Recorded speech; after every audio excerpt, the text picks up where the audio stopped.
نبی کریم صلی اللہ علیہ وسلم نماز پڑھا کے بیٹھے، آپ کا ایک صحابی آپ کی داڑھی مبارک کے بعد جو سفید ہو چکے تھے گرنے لگے۔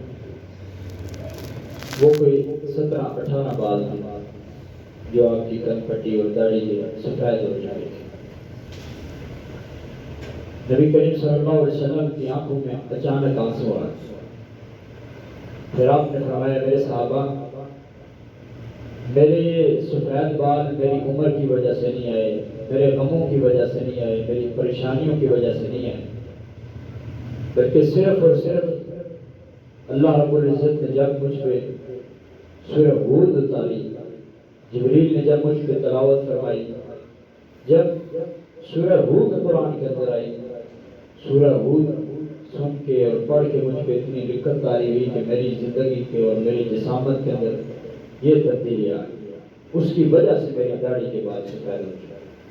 سورہ ہود کے اندر اللہ رب العزت نے پچھلی جتنی قومیں ہیں ان پہ جتنے اللہ کے عذاب آئے، اللہ نے جیسے جیسے ان کی پکڑ کی، اللہ نے بڑی تفصیل سے بیان کیا اور اللہ نے بڑی جامع گفتگو کی اس کے اندر۔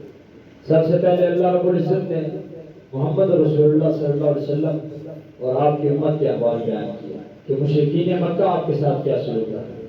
اس کے بعد اللہ رب العزت نے امت محمدیہ کو اپنے عذابوں سے ڈرایا۔ پھر اللہ پاک نے اپنے ایک دستور کے ساتھ اور ضابطے کے ساتھ اللہ نے آغاز کیا کہ میں نے پچھلی قوموں پر کیسے عذابات اتارے۔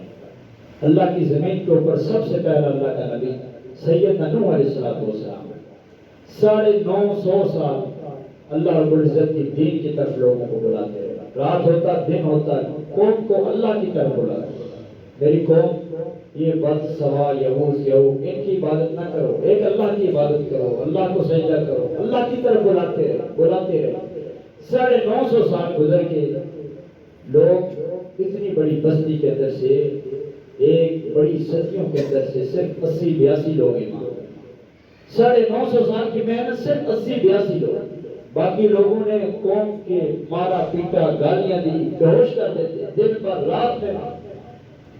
اللہ رب العزت فرماتا ہے پھر ایک دن میرا نبی میرے سامنے کھڑا ہو، رب انی دعوت قومی الیک ونہا، اللہ دن رات میں نے اس کو تمہارے در کی طرف بلایا، لیکن اللہ انی مغلوب فانتصر، اب وہ گالیاں برداشت نہیں ہوتی، اللہ بہت عمر گزر چکی ہے تیری راہ کی طرف بلاتے بلاتے، میرے اللہ یہ قوم ماننے والی نہیں، جنہوں نے ماننا تھا مان چکے، اب اپنا عذاب لے۔ جب نبی علیہ السلام اللہ کا پاک نبی سیدنا نوح نے اپنی قوم کو عذابات کی پیشن گوئی سنا دی کہ عذاب آنے والا اللہ کا، قوم پھر بھی مذاق اڑا رہی کہ کیسے عذاب آ سکتا ہے، تو اللہ کا نبی نہیں ہے، ویسے ہی ہمارے ساتھ حسد کرتا ہے، تو دنیا کا مال چاہتا ہے۔ اللہ کا نبی پھر بھی کہتا ہے کہ اتنا عرصہ گزر گیا، میں تمہیں اچھی باتوں کا درس دیتا ہوں، صلہ رحمی کا درس دیتا ہوں، آپس میں پیار محبت کا درس دیتا ہوں، میں نے آج تک اتنی کوئی اجرت نہیں مانگی، پھر تم کہہ رہے ہو اجرت کے لیے سب کچھ کر رہے۔ بالآخر اللہ رب العزت نے ایک وقت مقررہ رکھا اور کہا میرے نوح میرے حکم کے ساتھ کشتی بنا۔ سیدنا نوح علیہ السلام کشتی بنانے لگا۔ قوم کے سردار جب پاس سے گزرتے وَأَصْنَعِ الْفُلْكَ بِأَعْيُنِنَا وَوَحْيِنَا، مذاق اڑاتے، گالی گلوچ کرتے کہ پاگل پہلے ہمیں سمجھاتا رہا ہے، اب وہ کام تو ہوا نہیں، اب کشتی کا کاروبار اس نے شروع کر دیا، کشتی بنانی شروع کر دی۔ سیدنا نوح علیہ السلام خاموش رہتے، لیکن اللہ رب العزت نے فرمایا کما تسخرون منا نسخر، جیسے تم ہمارا مذاق اڑاتے ہو ایسے بہت ہی جلد تمہارا مذاق اڑایا جائے گا۔ اللہ رب العزت نے فرمایا تھا جب میرا عذاب آئے گا نوح اس قوم کے اوپر تو سب سے پہلے فلاں گھر کے اندر ایک تندور ملے گا، اس کے اندر سے پانی آئے گا۔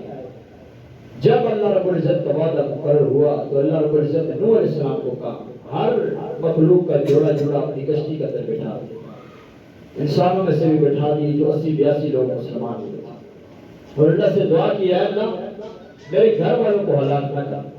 گھر والوں کے اندر بیٹا بھی تھا جو کہ ابھی ایمان نہیں لایا تھا۔ بالآخر جب عذاب کا وقت آیا اللہ نے زمین کو کہا اپنا پانی نکال دیا۔ اللہ فرماتے ہم نے آسمان کو بھی حکم دیا، آسمان نے پانی برسا دیا۔ اب جب زمین کا پانی نکلا، آسمان کا پانی نکلا، بہت بڑا سمندر کی لہریں آئیں، اس وقت نوح علیہ السلام 950 سال کے بعد بھی اپنے بیٹے سے کہنے لگے کہ دیکھ یہ سارے کے سارے کفار ڈوبنے لگے ہیں، تو میرا نقل جگر ہے، تو مجھ کو ایمان دے، میری دعوت قبول کر لے، میں تیرا احساس کر رہا ہوں، ہمدردی ہے تیرے ساتھ، تو میرا جگر گوشت ہے، تیرے اندر تیری رگوں میں میرا خون ہے، میری بات مان لے۔ لیکن بیٹے نے آگے سے کہا نسمعوا علی الجبال، میں تو پہاڑوں پہ چڑھ جاؤں گا، مجھے کس نے پوچھنا ہے؟ لیکن اسے کیا پتا تھا کہ اللہ کا حکم تو پہاڑوں پر بھی ہے۔ بالآخر وَهِيَ تَجْرِي بِهِمْ فِي مَوْجٍ كَالْجِبَالِ، اللہ رب العزت فرماتا ہے کہ نوح علیہ السلام اپنے بیٹے کو سمجھا رہے تھے کہ میرے بیٹا ایمان لے آؤ، ایمان لے آؤ، اللہ کو مان لو۔ یہ بعض و نصیحت ہو ہی رہی تھی کہ موج آئی، ایک لہر آئی اور بیٹے کو لے ڈبوئے۔ اس کے بعد کشتی چل رہی ہے نوح علیہ السلام کے، اور جا کے کنارے لگا، کشتی کنارے لگی، اللہ نے نجات دے دی نوح علیہ السلام کو، ان کے سارے کے سارے جو لوگ مسلمان لائے تھے 80-82 ان کو بھی نجات دے دی۔ پھر نوح علیہ السلام کشتی سے اترے اللہ کے حکم سے، اللہ رب العزت نے زمین کو پانی کو کہا کہ اپنے اندر لے لے، آسمان نے پانی اپنے اندر نکل لیا۔ پھر نوح علیہ السلام اللہ کے آگے کھڑے ہوئے، اے اللہ میرا بیٹا تو نے میری آنکھوں کے سامنے ہلاک کر دیا، میں نے اللہ اتنے لمبا عرصہ تیری طرف لوگوں کو بلایا، اب میرے بیٹے کو بھی اللہ تم نہیں نجات دے سکتا۔ اللہ رب العزت نے پچھلے اتنے سالوں کے 1000 سال کی عبادت کو نہیں دیکھا، ریاضت کو نہیں دیکھا، اللہ رب العزت نے فوراً ڈانٹ دیا کہ رب انی اعوذ بک ان اسألک انی اعوذ بک ان اکون من الجاہلین۔ تو آج کے بعد جو تیرا بیٹا کافر ہے اس کا نام نہیں لینا، اس کے لیے بخشش کی دعا نہیں مانگنی، اگر مانگی تو دور جاہلوں کے ساتھ میں ہو جائے۔ اللہ رب العزت بڑا غنی العالمین ذات ہے، اللہ کو کسی کی نہیں پرواہ، کون ناراض ہوتا ہے؟ اللہ نے نہیں پرواہ کی۔ میرا نبی تھا 950 سال اس نے میری خدمت، میرے دین کی خدمت کی ہے، اس کے بیٹے کو میں لے گیا ہوں، لیکن اللہ رب العزت نے رہتی دنیا تک ایک مثال قائم کر دی تھی کہ ساری کائنات کے اوپر نظام ایک اللہ کا، مرضی ہے ایک اللہ کی، اللہ کے سامنے، اللہ کے فیصلوں کے سامنے اللہ کا نبی خود نوح پیغمبر بھی بے بس تھا۔ حضرت نوح علیہ السلام نبی ہو کے اپنی اولاد کو راہ راست پہ نہیں لا سکتے، کیونکہ اللہ کے فیصلوں کے آگے سارے بے بس تھے۔ دل کا میں نفائے آگے اللہ رب العزت نے قوم عاد کا ذکر کیا ہے، بات مختصر کروں، ان پہ بھی نبی دعوت دیتے رہے لیکن نہ مانے، ان پہ اللہ رب العزت نے ایک بہت بڑی چیخ کی آواز آئی، ان کے کلیجے پھٹ گئے، ان پہ اتنے بڑے، ان پہ اللہ رب العزت نے عذابات نازل کیا۔ اللہ کو اتنی بڑی بڑی قومیں تھی، بڑی قداور قومیں تھی، اللہ نے انہیں بڑے جثے دیے تھے، بہت بڑے بڑے ان کے لاشیں تھے، وہ تو پہاڑوں کو اپنے ہاتھوں سے توڑ دیتے تھے، وہ لوہے کو اپنے ہاتھوں کے ساتھ مروڑ توڑ دیتے تھے۔ اللہ رب العزت نے اتنی طاقتیں دی تھی۔ اللہ رب العزت فرماتے ہیں سورۃ فجر، میرا مذاق ایمان الذی لم یخلق مثلها فی البلاد، اپنے ہاتھوں کے ساتھ، ان کے پاس اور کچھ نہیں، ہاتھوں کے ساتھ اللہ نے اتنی طاقت دی تھی، بہت بڑی بڑی وادیاں بنا دیتے تھے، لیکن اللہ کا عذاب آیا، ساری طاقتیں روتی پڑی۔ رات کو اللہ کا عذاب آیا، صبح کو کیا دیکھا؟